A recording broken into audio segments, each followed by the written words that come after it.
a todos, ¿vale? Bienvenidos a nuestro día, ¿vale? Nuestro día que estamos deseando que poder reunirnos, vernos las caras y estar aquí en este día especial para hablar de manera multidisciplinar de varios temas, ¿vale? Es un honor para nosotros contar en este acto de organización con la directora gerente del Servicio Murciano de Salud, ¿vale? Isabel Ayala Viguera, ¿vale? Entonces, nosotros deseamos desde la Junta de Codimur que disfrutéis, que lo aprovechéis al máximo, ¿vale? Y que lo paséis muy bien. Tiene la palabra la directora gerente del Servicio Murciano de Salud, ¿vale?, para hacer la presentación pertinente. ¿Se escucha? Sí. Bueno, buenos días a todos. Muchas gracias, Lola, por la presentación y muchas gracias a Luis por invitarme a acompañaros a estar aquí esta mañana. La verdad que para mí es un placer poder estar aquí en nombre de la organización a la que represento, que, como han dicho, es el Servicio Murciano de Salud, y ver un programa como el que se ha preparado desde el Colegio Oficial de Dietistas y Nutricionistas de la región de Murcia, en el que el nombre habla de jornada multidisciplinar y construyendo salud, es muy representativo de lo que hoy vais a tratar aquí a lo largo de todo el día, que ya me han dicho que tenéis para todo el día y creo que va a ser una jornada intensa, pero yo creo que vais a disfrutar mucho. En el programa he podido comprobar que hay, como os dice el título, jornada multidisciplinar, diferentes profesionales, médicos, enfermeros, farmacéuticos, psicólogos, por supuesto nutricionistas, y creo que lo que se va a tratar aquí es de vital importancia. Como he podido comentar con Luis antes de empezar, la alimentación y la nutrición cada vez tiene un papel más importante dentro de la población, muchas veces porque se busca una imagen concreta y se hacen dietas, muchas buenas y indicadas por profesionales de la nutrición y otras no tan buenas y que buscan un objetivo que al final lo que hace es deteriorar la salud de la población. Y luego, aparte, cada vez la alimentación está más asociada al ocio, con lo que eso implica de exceso de alcohol, de grasa, y que, por supuesto, no benefician a la población. Yo creo que desde la Administración Sanitaria, los colegios oficiales, asociaciones del tercer sector, sociedades científicas, tenemos que hacer un esfuerzo por ser capaces de trasladar a la población la importancia de la alimentación, pero desde el punto de vista de la salud, que es lo que hoy vais a tratar aquí. Vais a relacionar la alimentación con diferentes problemas de salud y cómo abordarlos desde la perspectiva o la ayuda que puede dar la alimentación a ellos. Yo creo que tenemos que ser capaces de promocionar los hábitos saludables, de promocionar el ejercicio, la alimentación sana, y yo creo que todos de la mano somos capaces o vamos a ser más potentes a la hora de poder hacer eso. La nutrición está dentro de nuestro ámbito sanitario, quizás no en tanto como nos gustaría, pero sí que es verdad que es una categoría profesional que tenemos que ir progresivamente aumentando dentro del ámbito sanitario público, pero sí que es de agradecer que en Murcia contamos con una red de establecimientos, creo que son más de 260 por lo que me has comentado, lo me han comentado a mí previamente, que os dedicáis a esto, a buscar una mejora en la salud de la ciudadanía de la mano de la alimentación. Entonces, daros la enhorabuena a todos por ese esfuerzo que hacéis día a día en mejorar la salud de la población. Animaros a que sigáis en esto, animaros a que sigáis formando, como en jornadas como la que hoy se celebran aquí. Y es de agradecer que dediquéis vuestro tiempo libre un sábado en el que, después de toda una jornada laboral de toda la semana, vengáis aquí a pasar vuestro tiempo libre en seguir formando en aras, sobre todo, de mejorar la salud de la población. Dar la enhorabuena al colegio por organizar jornadas como esta. Las gracias también, por supuesto, a los patrocinadores que han participado en que esto se haga realidad. Y bueno, simplemente desearos que disfrutéis de estas jornadas, que aprendáis mucho y bueno, y por mi parte nada más. Muchas gracias.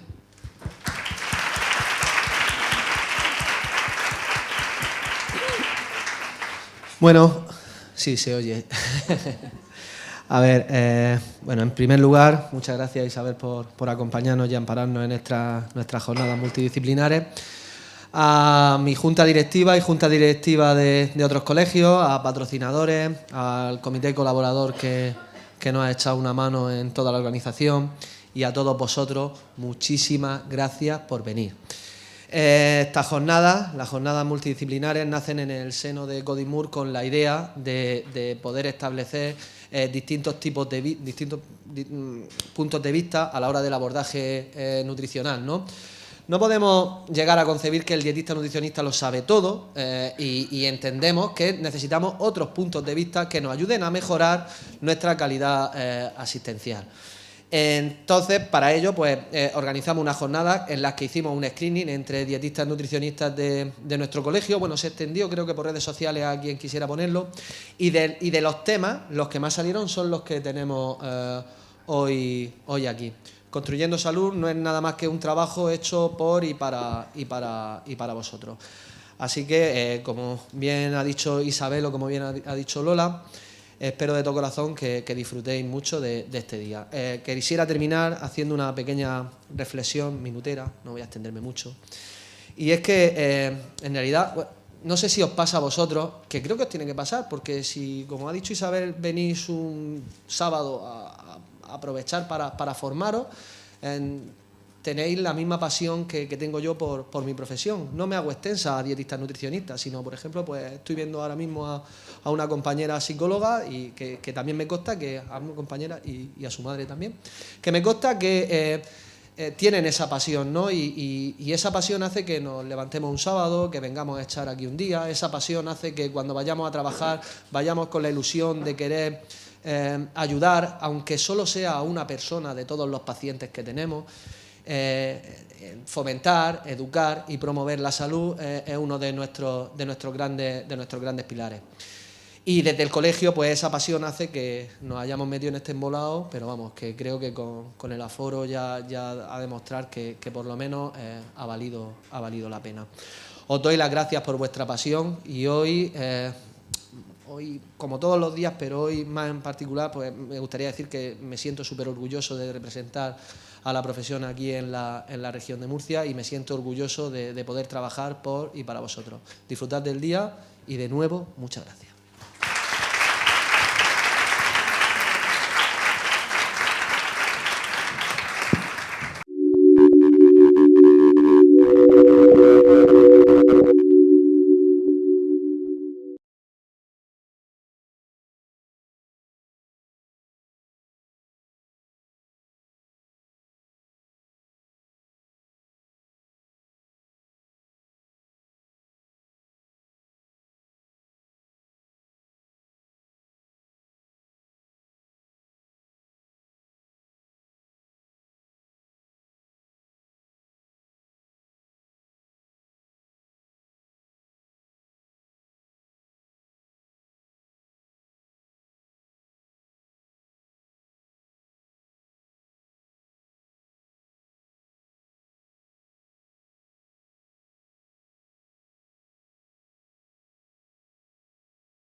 Hola, buenos días.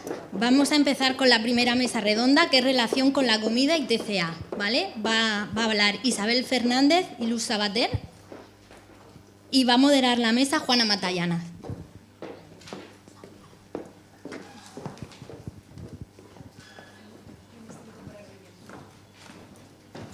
Vale, voy a presentar a las ponentes. Sería Isabel Fernández Pérez.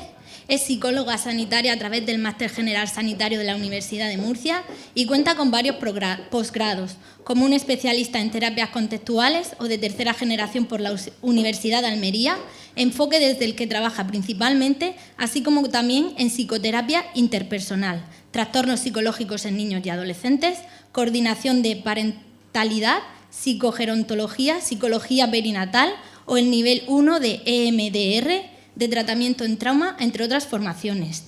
Desde hace años ha compaginado su trabajo con víctimas de violencia de género dentro de la red pública de recursos de la comunidad autónoma, con la consulta privada de psicología, tanto en modalidad presencial, en clínica de Cejín, como online. En sus consultas privadas, donde refiere que más trabaja con casos de personas que, sin ser conscientes en su demanda inicial, presentan una relación con la alimentación que genera sufrimiento, tema del que tratará su ponencia hoy en las jornadas. Y luego tenemos a Luz María Sabater García, que es médico psiquiatra de adolescentes y adultos en el Centro de Salud Mental de Lorca y Clínica Manuel Casignino. Máster universitario en terapias de tercera generación y máster en bioética. Formación en terapia psicodinámica, psicoterapia cognitivo-analítica y terapia focalizada en la transferencia. Hola, buenos días. Como ha dicho mi compañera, soy Juana María Matallana y bueno, vamos a comenzar esta mesa redonda primero con las ponencias. Vamos a comenzar con Isabel Fernández. Espero que os guste porque es un tema muy interesante que cada día vemos en consulta y creo que todos pues vamos a salir beneficiados. Gracias, Isabel. Adelante. Como bien nos han presentado, muchas gracias antes de empezar. Bueno, yo soy psicóloga sanitaria y junto con Luz voy a abordar la primera ponencia sobre relación con la alimentación. Bueno, me gustaría que participaseis, ¿vale? No me gustan los monólogos y aparte estamos un poco nerviosas porque sois muchos y estamos agradecidas de estar aquí. Me gustaría lanzar una reflexión, que es que cuando salimos a la calle y hablamos con la población y hablamos de alimentación, ¿creéis que se asocia el tema de la alimentación a la psicología? Hay caras que me dicen que no, caras que me dicen que sí.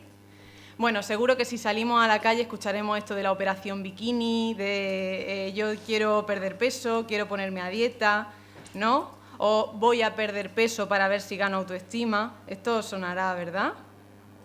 Hay caras que de esto sí que me dicen que sí.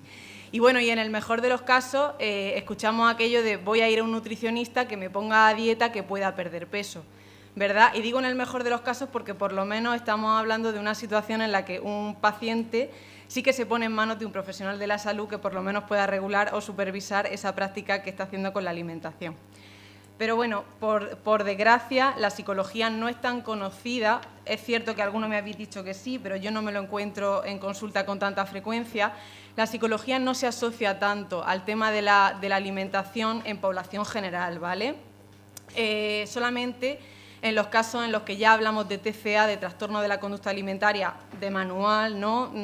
Tipo trastorno por atracón, anorexia, bulimia, ahí ya sí, porque la psicología y la psiquiatría han realizado pues, miles de investigaciones durante muchos años para el abordaje de estas patologías.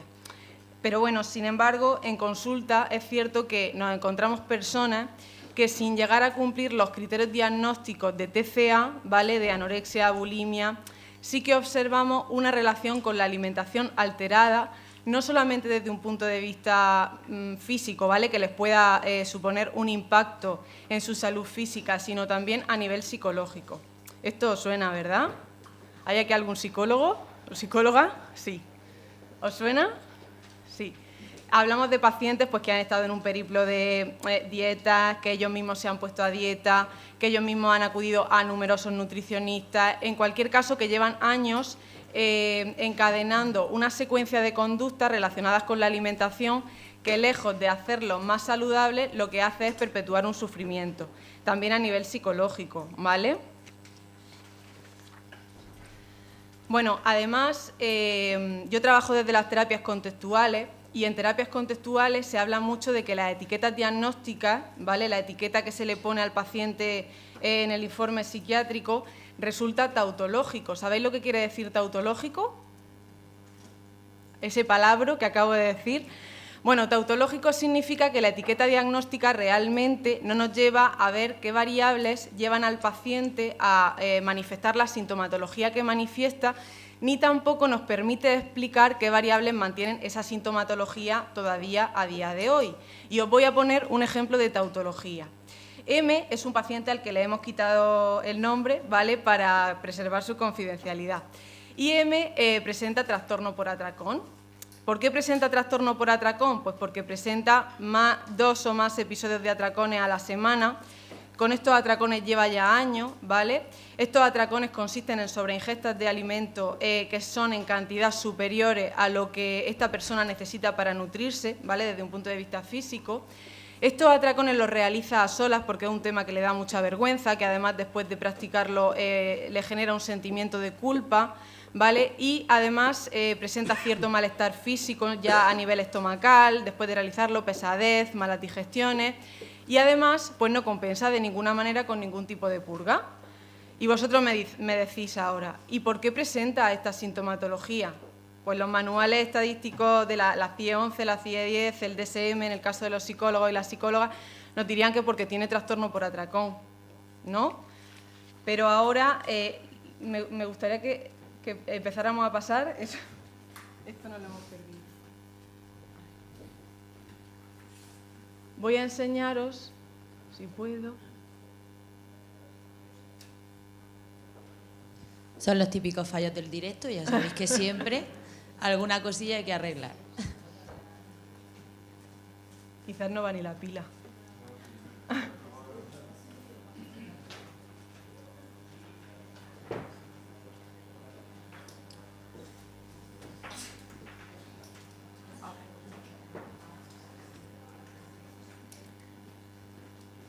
Bueno, no preocuparos porque las diapositivas que había hasta el momento, realmente todo lo he dicho verbalmente, pero ahora me podéis preguntar lo que haga falta, ¿vale?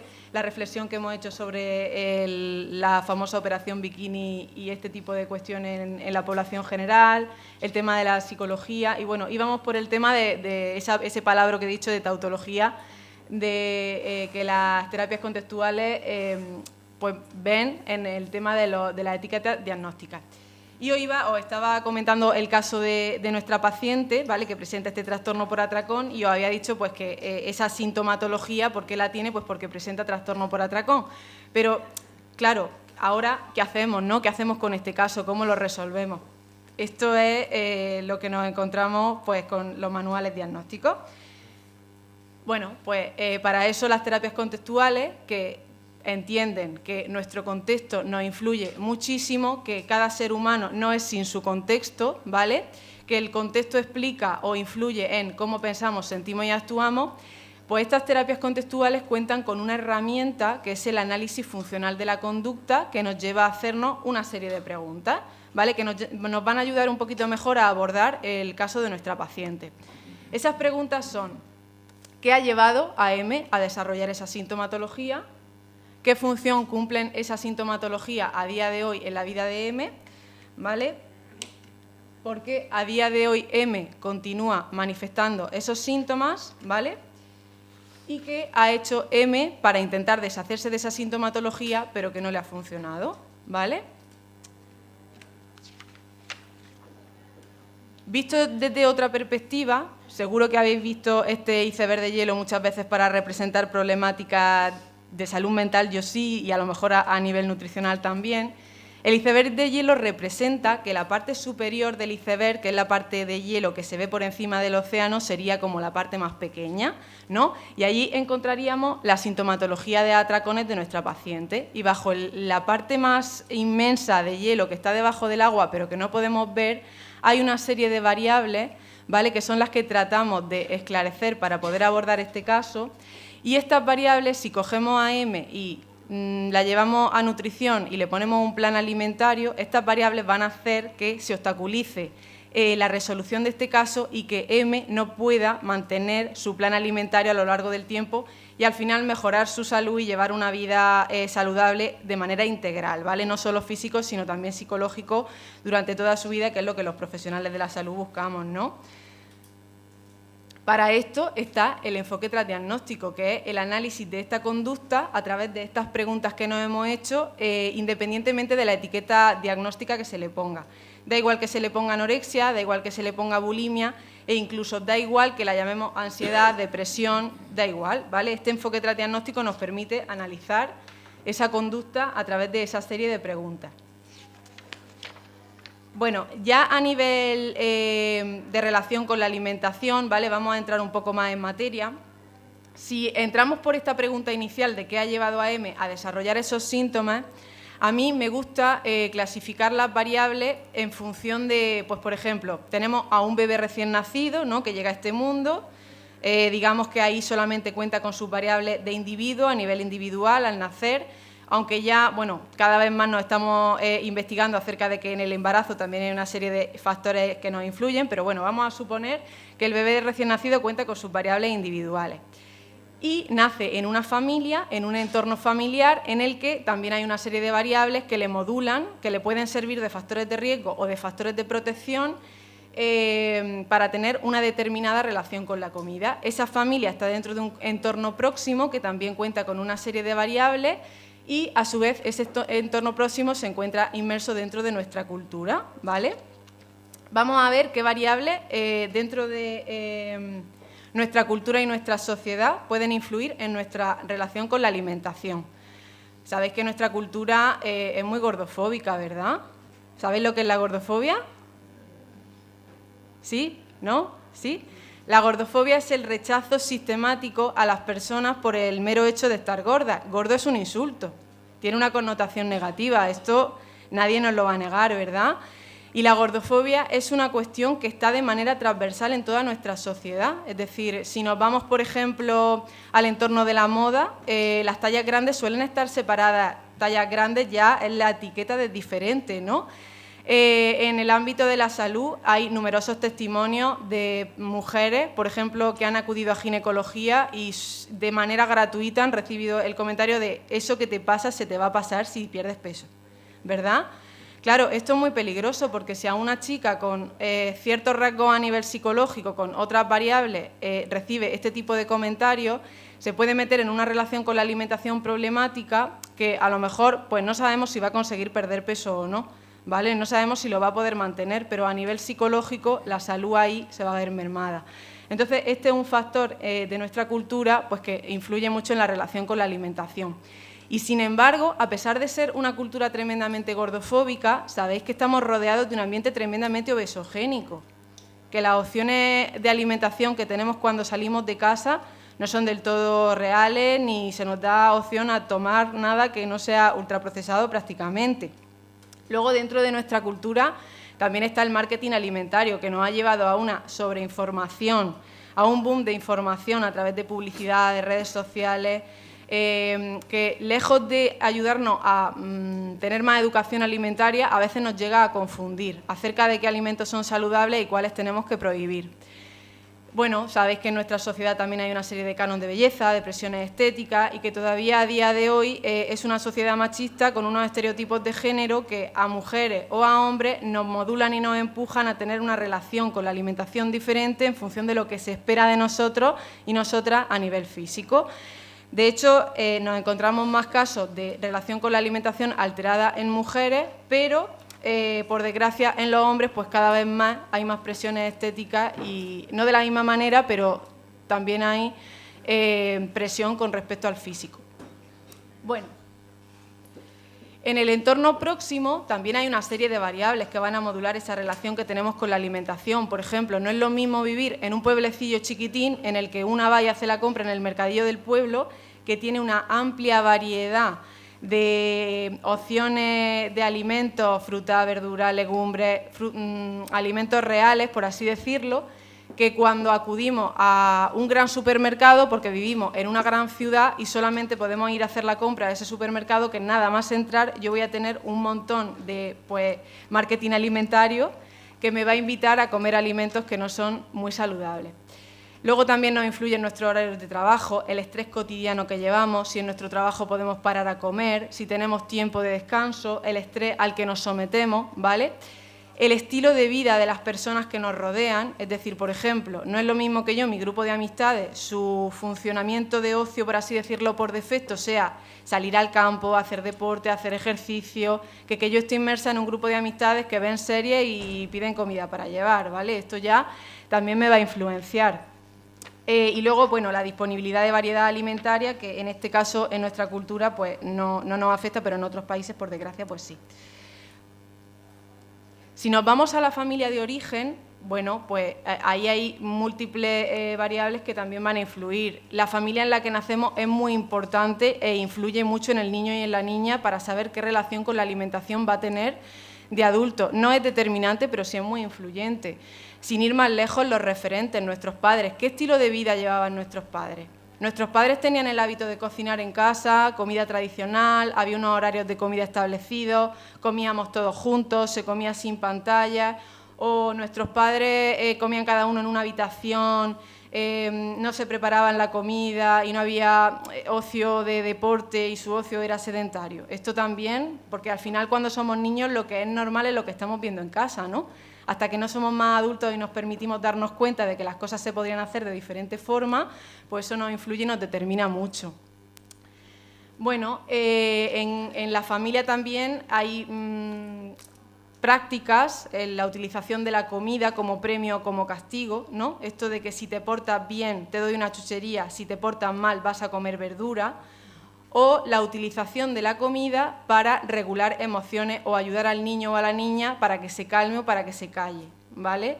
Esto se ha visto en algunos casos en familias que incluso les llegaban a dar azúcar para que el bebé dejase de llorar. No sé si en alguna familia de origen antaño habéis visto este tipo de prácticas. Y luego el estilo educativo, que aquí vais a ver que no siempre estamos hablando de alimentación, pero hay variables psicológicas que sin hablar de alimentación influyen. Por ejemplo, se ha visto que los estilos educativos autoritarios afectan a la autoestima y al sentimiento de valía del niño que crece desarrollándose pensándose que no es válido, ¿vale? Que no es capaz y con una autoestima baja. Que esto en interacción con otras variables en la vida adulta pues puede influir en esta relación con la alimentación. Dentro de la familia de origen, el haber sufrido rechazo, negligencia, abuso o maltrato en la infancia también influye mucho en la relación con la alimentación. Y de verdad, con abuso y maltrato, no irnos a maltrato físico porque hay muchísimas formas de maltrato o negligencia en la infancia que son invisibles y que no necesariamente son explícitas, ¿vale? Que son la mayoría de casos. ¿Por qué? Porque este tipo de prácticas en niños y niñas, pues vuelvo a la interiorización de que soy malo, no soy válido, yo no valgo, y a esa búsqueda incansable luego en la vida adulta de esa recuperación de la valía, que en esta sociedad en la que está la gordofobia, las presiones estéticas, pues yo voy a tender a pensar que si hago una dieta, pierdo peso y mejoro mi físico, a lo mejor consigo recuperar ese sentimiento de valía que no he podido conseguir y obtener en otras áreas de vida. El recibir en casa crítica al físico o a la alimentación. Mira qué tipín tiene tu prima y tú cómo te estás poniendo. ¿Esto os suena? O no comas tanto que te vas a poner hecha una foca. Esto se da en la familia. O también los antecedentes de mala relación con la alimentación en las madres o en los padres, sobre todo en las madres. El haber tenido una mamá que está sistemáticamente a dieta, sistemáticamente controlando lo que come, que no cena. ¿Vale? Este tipo de cosas ya hacen que yo tenga como la comida como un aspecto central en mi día a día. Y bueno, por pasar a las siguientes preguntas, bueno, las variables del individuo, el arousal, el temperamento, al nacer, la exposición al estrés y todo esto en interacción con las otras variables pueden influir en esa relación con la alimentación. Por pasar a las otras preguntas de nuestro análisis funcional, acordaos, ¿qué función cumplen esos síntomas en la vida de la persona? En psicología y en psicología contextual, en las terapias contextuales, solemos decir que todo síntoma es adaptativo para su contexto, aunque cause sufrimiento y sea desadaptativo. Y os voy a poner un ejemplo. Por ejemplo, en el caso de una persona que no tiene herramientas a nivel psicológico de manera saludable para gestionar emociones, ¿vale? Si yo he aprendido desde niño o de niña a gestionar mis emociones a través de comer, pues voy a utilizar ese patrón alimentario como forma de gestionar emociones, ¿vale? No es saludable, pero cumple esa función la alimentación más allá de nutrirse en ese contexto. Otra pregunta, ¿por qué a día de hoy nuestro paciente continúa manifestando esos síntomas? Aquí he hecho un gráfico que ahora si queréis en el debate lo comentamos, pero una variable mantenedora de los síntomas suelen ser las creencias. Por ejemplo, el concepto de dieta. El concepto de dieta que tienen los pacientes, ¿cuál es?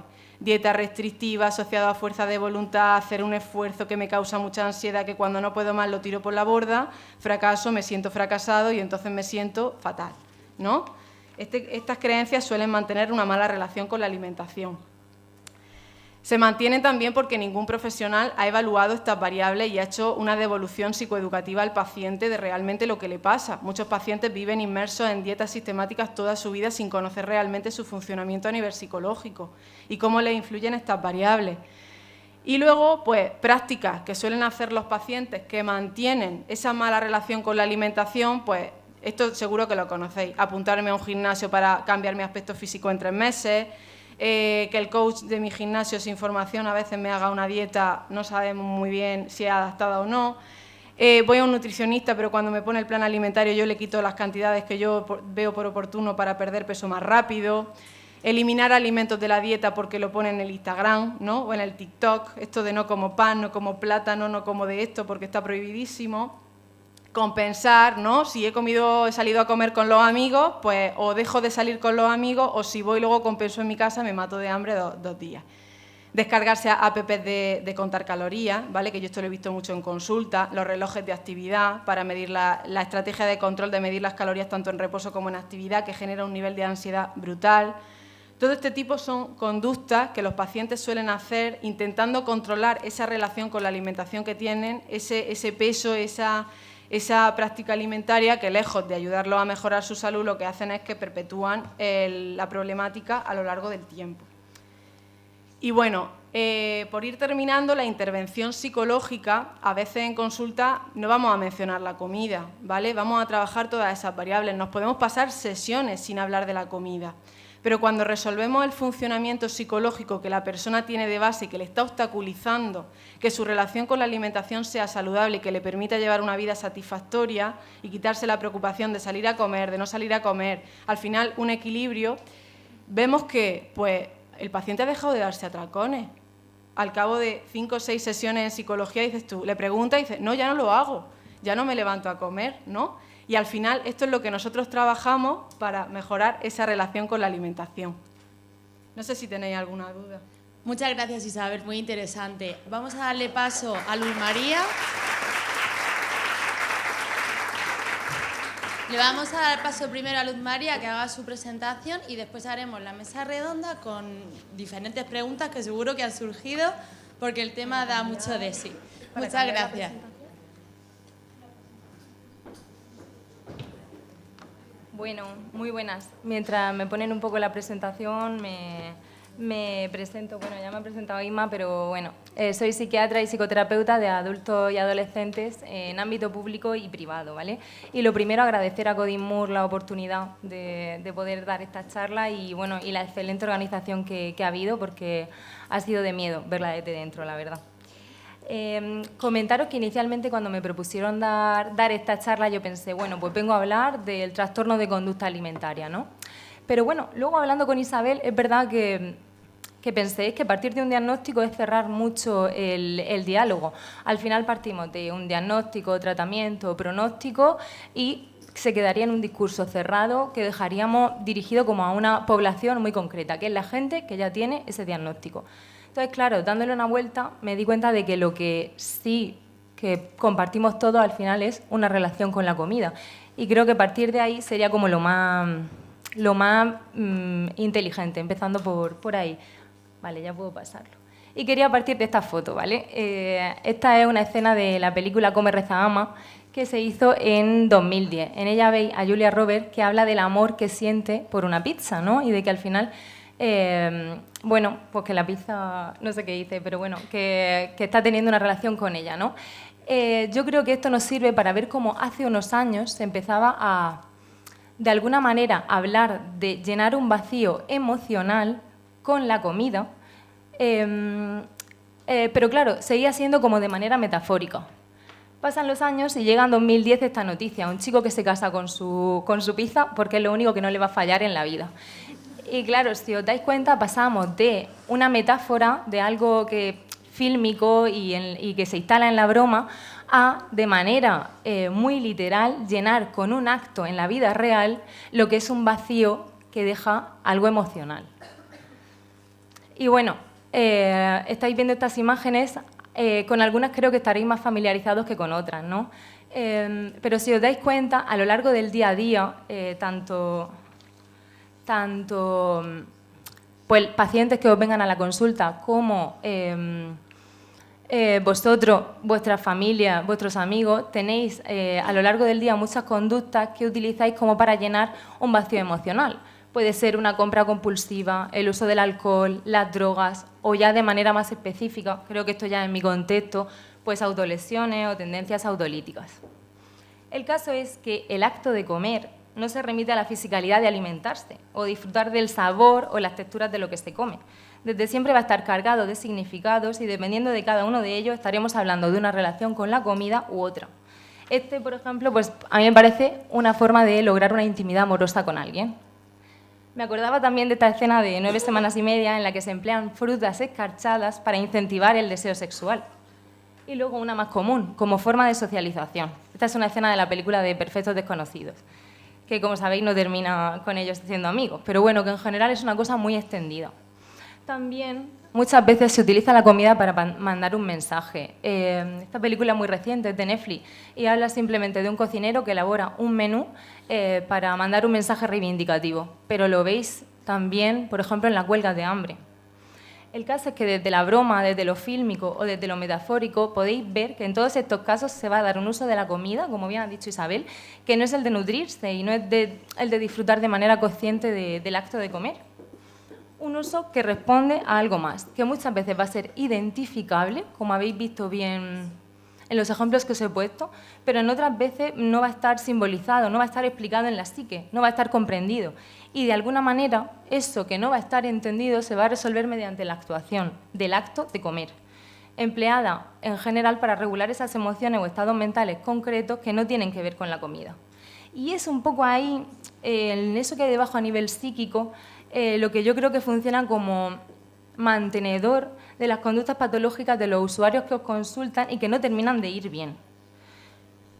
Pero claro, yo me planteaba, en un momento en el que sufrimos un bombardeo de información y estimulación en torno a este tema, con una información escrita brutal, pero también en series, en películas, daría la impresión de que estamos hablando de algo nuevo o novedoso, pero nada más lejos. De hecho, a pesar de que los trastornos de conducta alimentaria están clasificados como trastornos modernos, producto pues, de la cultura de la época y más que nada por la prevalencia, porque se presenta de una manera mucho más frecuente a mitad del siglo XX, realmente parece que dichos problemas de salud estarían ocurriendo desde hace siglos, respondiendo en cada momento a unas necesidades muy distintas.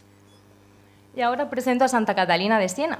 Santa Catalina nace en el seno de una familia acomodada a mitad del siglo XIV. Y respondiendo un poco a las pretensiones de sus padres de lograrle un matrimonio ventajoso, ella al final lo que quería era ser religiosa y entrar en la orden de las dominicas, comienza a hacer un ayuno estricto que hace de alguna manera que sus padres digan, bueno, pues te haces monja, no pasa nada. Lo más llamativo es que cuando consigue entrar en la orden de las dominicas, Santa Catalina continúa con esa actitud de ayuno, como una manera de sacrificarse y acercarse a Dios. Santa Catalina muere con 33 años y realmente esto ocurre en el siglo XIV, pero hasta el siglo XIX todas estas conductas, de alguna manera la restricción para acercarse más a Dios y como manera de sacrificio, se perpetúan hasta el XIX.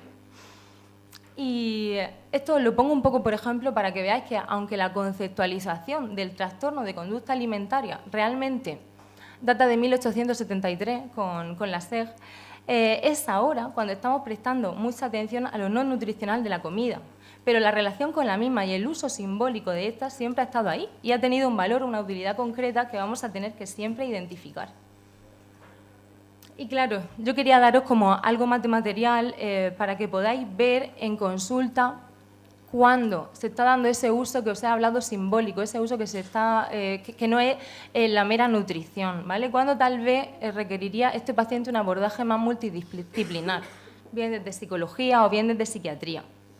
El índice, bueno, al final lo iréis viendo a lo largo de las charlas. Pero quería empezar con esto, con detectores que podéis ver en la consulta que os están hablando de algo más, ¿vale?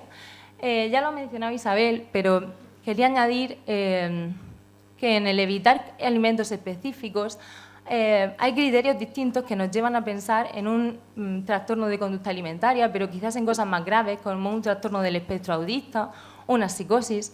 Muchas veces hay pacientes que seleccionan el alimento meramente por el color o la forma. Entonces hay que estar atento también del criterio con el que uno decide no tomar un alimento. Por otro lado, para mí era muy importante también mencionaros la falta de flexibilidad. En general, os encontraréis algunos pacientes concretos que tienen conductas muy rígidas en torno a la dieta, que por ejemplo le dais una indicación y si tienen que cambiar la marca de lo que le habéis indicado, les entra mucha ansiedad, o bien os llaman muchas veces, pacientes que procrastinan y gastan muchísimo tiempo en la preparación de una receta concreta. En todo eso vais a ver una falta de flexibilidad y una rigidez que muchas veces es indicador de algo más, ¿vale? Os he puesto algunas cositas, aquí los colores no salen, pero bueno, los 4 de en medio, responden a cosas que habéis visto vosotros en la consulta. Básicamente, el no buscar del alimento lo nutricional y tener conductas que en el fondo son malas para la salud simplemente por el hecho de promover el adelgazamiento. Y 2 que me han parecido muy relevantes, si queréis luego también los ampliamos un poquito en el debate, es los horarios de ingesta normales, ese paciente que os dice que se levanta por la noche para comer, porque ahí hay que explorar mucho de qué es lo nuclear. Es decir, ¿ese paciente se levanta con hambre o ese paciente tiene un insomnio de semanas, meses de evolución y entonces recurre a la comida? Hay que estar como muy atento en ese sentido, porque muchas veces está hablando de un trastorno mental que habría que abordar desde otro punto de vista también. Y luego, por otro lado, también es muy relevante la disminución de la vida social. No sé si os habéis encontrado, luego podréis poner ejemplos también, pero muchos pacientes que cuando comienzan una dieta, de alguna manera evitan muchísimas relaciones sociales, porque al final es cierto que la alimentación está muy extendida como forma de socialización. Bueno, esto hay que verlo, yo creo que desde 2 puntos de vista. En muchas ocasiones están estos pacientes que tienen estas conductas y al final puede ser bueno incluso para mantener la dieta, pero en otras ocasiones vamos a ver pacientes que utilizan la excusa de la dieta para perpetuar una ausencia de vida social. Y eso también es relevante de cara a pensar, bueno, ¿hay algo más que tendría que estar aquí vigilando? Por otro lado, respecto a la epidemiología, deciros 2 pinceladas, ¿vale? La primera, la más obvia, que el TCA, el paciente prototipo de TCA, sigue siendo aquello que veis cuando cerráis los ojos, ¿vale? Chicas jóvenes, una edad de media de 14 años, en general veréis que a partir de los 8 o 10 el paciente está muchísimo más expuesto a todo lo que ha comentado la compañera Isabel. Y en general lo que os he comentado, van a ser mujeres. Pero es importante darnos cuenta de una cosa, que es que en la adultez también va a haber un momento de riesgo, que es en los cambios de ciclo vital. Es decir, en embarazos, en lactancias, tratamientos para la infertilidad, mudanzas, despidos del trabajo. Ahí también tendréis que estar atentos, porque cuadros que se han desarrollado de manera parcial en la adolescencia muchas veces despuntan en la adultez con un cuadro completo, en momentos de cambios de ciclo vital.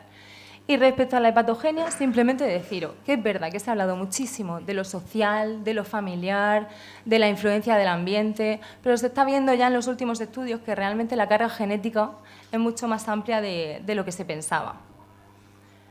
Quería también traeros algo de la personalidad, ¿vale? Para mí la personalidad, por definirla de alguna manera, es una organización compleja de pensamientos, emociones y conductas que le van a dar coherencia al individuo.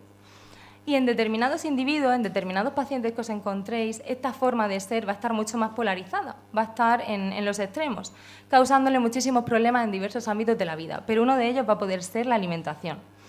Entonces, cuando viene a consulta un paciente con rasgos disfuncionales de personalidad o que se mueve más en los extremos, tenéis que saber que el pronóstico ya va a ser muchísimo peor que en un control sano, ¿vale? Que en otro paciente.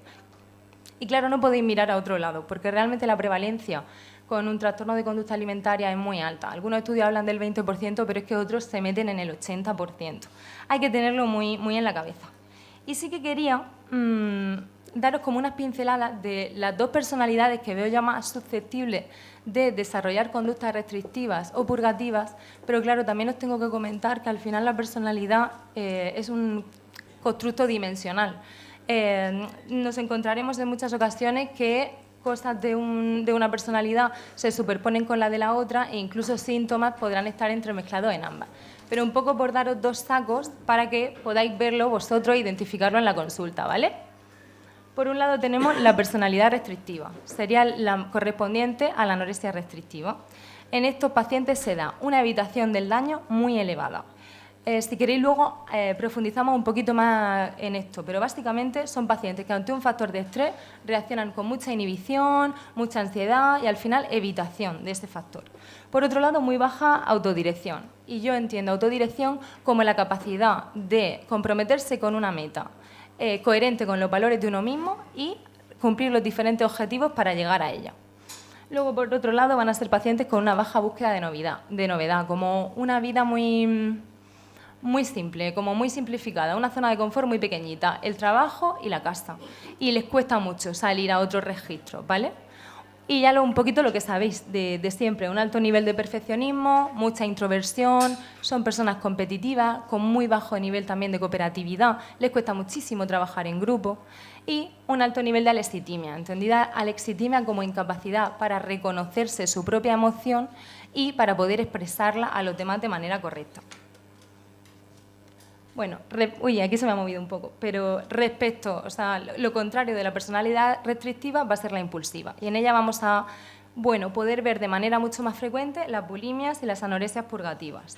¿Qué tenemos en estos pacientes? Pues un poco lo contrario, mucha más sensibilidad, mucha inestabilidad emocional, un paso al acto muy frecuente, es decir, son pacientes muy impulsivos, os harán cambios de hora, os llegarán tarde, os cancelarán la cita poco antes, dirán que quieren un cambio radical de dieta por no sé qué cosa que han hecho. Al final son pacientes muy impredecibles. Una alta búsqueda de novedad, que es justo lo contrario a la personalidad restrictiva, y siempre una autoestima muy dependiente de factores externos que al final va a influir mucho también en el pronóstico de estas personas. Importantísimo en este tipo de personalidad las comorbilidades, que al final suelen ser muchas veces con trastornos mentales graves. Tentativas suicidas, conductas autolesivas, conductas agresivas, antisociales, cleptomanía, muchas veces ludopatía, promiscuidad sexual. Cuando os encontráis con estos pacientes también está bien, si se puede, meterse un poco en estos aspectos y explorarlos también, por si hubiera algo más que se puede estar escapando, ¿vale? Y esto ya, lo que he pensado que podíais usar de manera como muy inmediata en la consulta. Cuando sospecháis que puede haber un paciente vulnerable de tener una relación con la alimentación complicada, estos son los test que recomienda la guía del Sistema Nacional de Salud, ¿vale? Os voy a desmenuzar solo, el SCOFE os lo he puesto ahí simplemente porque veáis que es facilísimo de pasar, que son 5 ítems, las respuestas son dicotómicas, y en general es autoaplicado. Vamos, en menos de 30 segundos tenéis al menos una herramienta de cribado pasada, ¿vale? Pero os quería desmenuzar el IT 40 para que veáis que esas herramientas de cribado utilizan todo de lo que hemos hablado Isabel y yo. Utilizan el factor social que influye en la comida, utilizan el uso de la comida buscando la sensación de control y de alguna manera de responder a una hiperexigencia interna. A ver, perdón. Y siempre recordaros que, ¿veis? Aquí sería como esta parte que os he comentado de tendencia al control, tendencia a la hiperexigencia. Fijaros que utilizan como un punto de corte, me levanto pronto por las mañanas, lo cual en otros ámbitos podría ser bueno, ¿vale? Y luego, por otro lado, esto es más parte del IT 40, pero es simplemente por eso, porque lo que quiero que veáis es que desmenuzando estas herramientas de cribado, sin tener que pasarlas todas, porque si os dais cuenta, esta sí que se tarda en pasar por lo menos unos 15, 20 minutos. Sin necesidad de pasarlas, tenéis muchas preguntas específicas que podéis preguntar a estos pacientes y con las que podéis explorar un poquito si hay algún riesgo de una mala relación con la comida, ¿de acuerdo? ¿Quién puede funcionar como un agente de detección? Pues siempre se habla del médico de atención primaria, pero realmente yo no sé si conocéis algún adolescente que sepa quién es su médico de atención primaria. Es muy poco frecuente que la gente joven vaya al médico. Entonces hay que utilizar otros sectores. Se habla mucho del educacional, de los colegios, de los institutos, pero ahí mismamente se ha visto que una prevención secundaria, es decir, una detección de la patología, no es tan útil como una prevención primaria. Dar indicaciones psicoeducativas, centrarse bien en la educación nutricional de los jóvenes. Eso es lo único que se ha visto útil como factor preventivo a día de hoy. Y yo creo que ahí es donde jugáis vosotros un papel súper importante. Bueno, respecto a la educación nutricional, creo que vosotros sabéis muchísimo más y al final sois los grandes profesionales de este tema, pero leyendo un poco sobre eso pensé que me gustaría desde la salud mental que siempre se tuviera en cuenta. Y me quería quedar con 3 cosas, ¿vale? Estos jóvenes al final, como ha explicado muy bien Isabel, vienen como con muchas ideas aprendidas, muchas verdades interiorizadas que provienen de redes sociales, de la familia, de amigos, que no han de alguna manera cribado a la hora de dejar que entren en su cabeza y las traen como dogmas. Entonces, favorecer una lectura crítica en estos jóvenes va a ser súper importante. Luego, por otro lado, la búsqueda de la autonomía, dar pautas para que este paciente a largo plazo se haga responsable de su propia dieta, de su propia nutrición, que no dependa de sus padres, que no dependa de alguien que le tenga que cocinar, que básicamente veáis que en función de sus valores va creciendo y va él haciéndose cargo de esa dieta.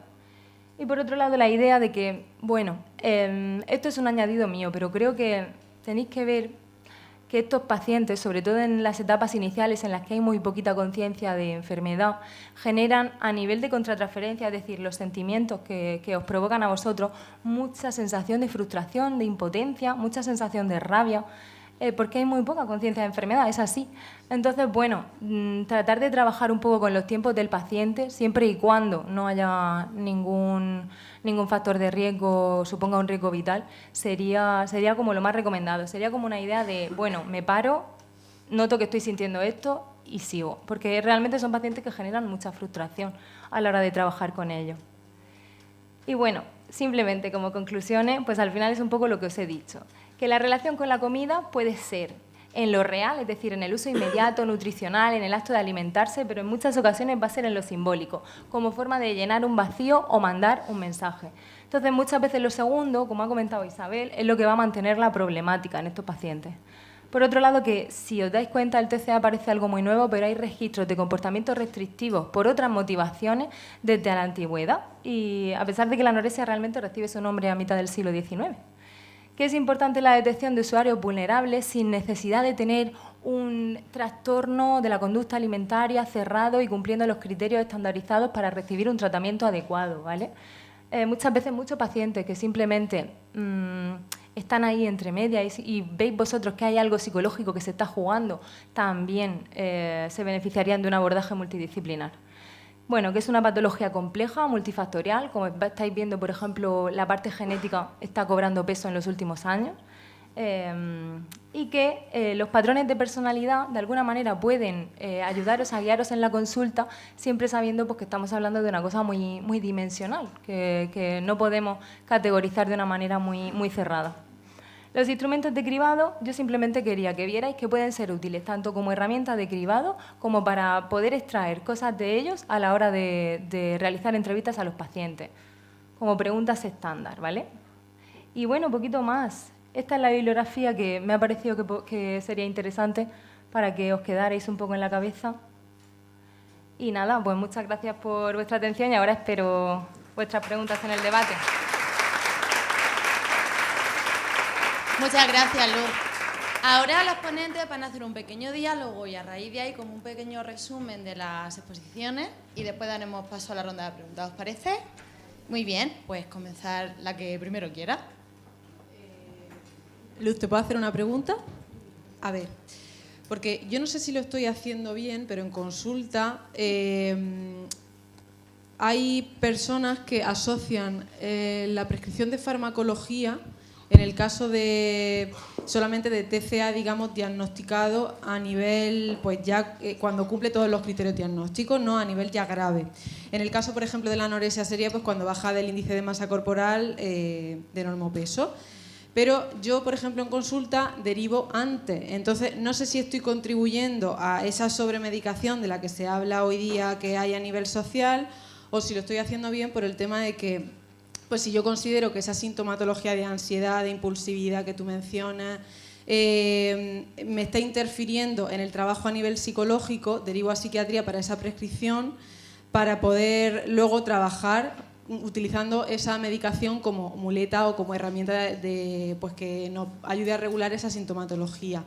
Desde el punto de vista psiquiátrico, ¿qué sería una buena praxis en este caso? Bueno, pues gracias, Isabel. La pregunta que viene mucho al caso. A ver, yo creo que lo importante en estos casos es darse cuenta de qué es lo nuclear. Tú, después de muchísimas entrevistas y de hablar con el paciente, te das cuenta de que hay algo que no es solo lo que se está viendo por encima, que no es solo el tema de la alimentación, hay algo más jugando ahí. Y si es un insomnio, si es una ansiedad, si son unas ideas obsesivas, que muchas veces estos pacientes también vienen en ese sentido. O bien, imaginaros lo que os he comentado, un trastorno de personalidad que puede estar que puede estar presente desde un 20 a un 80% de esta población. Pues al final, hacer una derivación yo creo que es bastante conveniente. Luego siempre el psiquiatra decide. Muchas veces a mí me derivan a alguien para un abordaje farmacológico y lo descarto después de un par de entrevistas, pero creo que es conveniente también. Y sobre todo el hecho de que nos demos cuenta de que estos pacientes son pacientes muy complejos y que yo creo que necesitamos como estar muy juntitos a la hora de trabajar con ellos, ¿sabéis? Como poder aportar todos algo. No creo que sea dicotómico, ¿sabes? No creo que sea, bueno, lo derivo al psiquiatra y ya me estoy olvidando de lo otro. Claro, luego no tenemos que esperar a que se haga, a que haya un diagnóstico que cumpla con todos los criterios diagnósticos para derivar al resto de profesionales para esa atención multidisciplinar.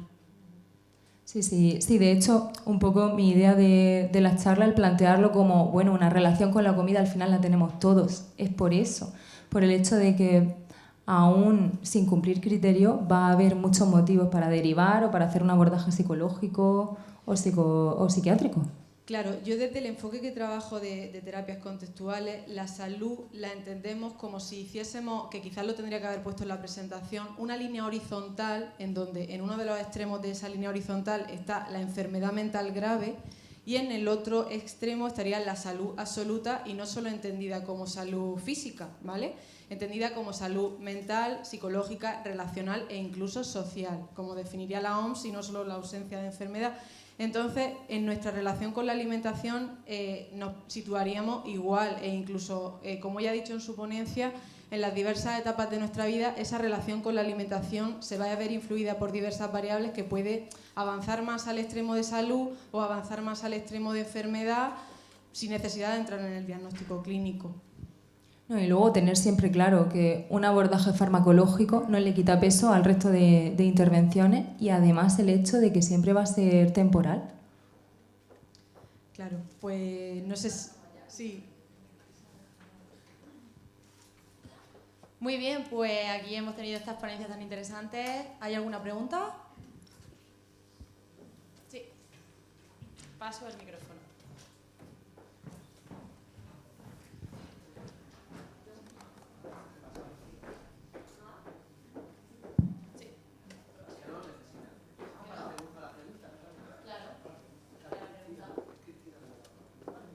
Hola, buenos días. Gracias por la charla que habéis dado. Mi pregunta es sobre una paciente que tengo en consulta. Es una niña de 14 años. No come porque no tiene apetito, entonces va a consulta para coger peso. Su madre ya no sabe qué hacerle de comer, los padres están separados, pero desde hace bastante tiempo el padre vive en otro país. Pero cuando se va con el padre, come, se lo come todo. Pero cuando viene con la madre, le digo, bueno, pues le doy más comidas que le hace su padre. Entonces, su madre le hace lo mismo, pero no se lo come, no tiene apetito. Mi consulta es, ¿pensáis que puede tener un problema para derivarla al médico, o sea, de salud mental? Es que es... Dime. Ahí probablemente haya una alteración de la dinámica familiar. Al final estamos hablando no de una restricción del alimento en particular, porque tú me dices que un mismo alimento que come con el padre no se lo come con la madre. ¿Qué está pasando ahí entre la relación de la madre y la hija? Habría que hacer una buena evaluación de este caso, de esta dinámica familiar a nivel psicológico y ver qué está pasando ahí, porque creo que poco tiene que ver con la alimentación. Se está manifestando por ese síntoma. Bueno, quizás una madre excesivamente preocupada porque su hija coma, está muy encima, se está reforzando ese síntoma, pero ¿por qué se origina ese síntoma? Creo que eso tiene que ver con la dinámica familiar y eso requiere de atención psicológica. Por eso era mi pregunta. Yo he pensado así, es decir, la niña que dice que quiere comer, pero ella quiere comer, quiere engordar. Entonces ella está con la misma pregunta siempre. Sí, pero si te das cuenta, hay una parte de mi charla en la que habla de eso que no está explicado en la psique, eso que no podemos entender. Hay una parte que, por mucho que tratemos de dialogar, va a estar por debajo, y sí que es verdad que con psicoterapia muchas veces va a haber que meterse ahí. Vale, muchas gracias. Hola, yo a colación de lo que está diciendo Mari Carmen quiero decir un caso que pasó en mi consulta hace mucho tiempo, que una mujer con obesidad mórbida me decía que su hijo no comía. Yo le hice esta pregunta: si le llevas la comida a tu vecina o una prima, aunque sea tu comida, pero se la llevan ellos, se la come, y se la comía. Finalmente pudimos ver que el niño veía a su madre como un reflejo de un sobrepeso que él no quería llegar. También para que, porque lo tengáis en cuenta, que yo eso lo he vivido, que no comía, que era la comida de su madre, pero se la tenía que dar la vecina, y entonces sí se la comía porque la vecina estaba delgada. Sí, simplemente que ¿cómo abordaste ese caso? ¿Cómo lo trabajaste? Finalmente tuvo poco tiempo viniendo la mujer a consulta, eso fue hace muchos años, y realmente el caso ya no sé cómo lo abordaría, porque a mí no me dio tiempo de abordarlo ni de trabajar a la madre. Era una obesidad mórbida, vino por el objetivo de poder jugar con su niño, porque esa obesidad le impedía ese juego, pero ella no se dio la oportunidad tampoco, entonces yo no pude acompañarla, no pude al final hacer ese clic y acompañarla porque no dio ese espacio-tiempo necesario entre las dos. Pero sí que fue, a mí me hizo mucha curiosidad ver por qué su hijo no comía, le hice esas preguntas y finalmente era muy curioso como si se comía la misma comida de su madre, pero de manos de su vecina o de su prima. Un poco por tenerlo en cuenta que muchas veces no es solamente lo familiar, sino también lo visual, o que no me digan gordo como se lo dicen a mi madre, y lo psicológico. Claro, ahí realmente yo lo primero que hago con este tipo de situaciones es validar que realmente la reacción que tiene el niño viviendo en la sociedad que vivimos es incluso esperable. ¿Por qué? Porque nadie quiere estar gordo, es decir, gordo es un estigma brutal. Entonces yo ahí valido al niño en cuanto a que, bueno, es esperable que tú tengas esta relación como para autoprotegerte, ¿no? De una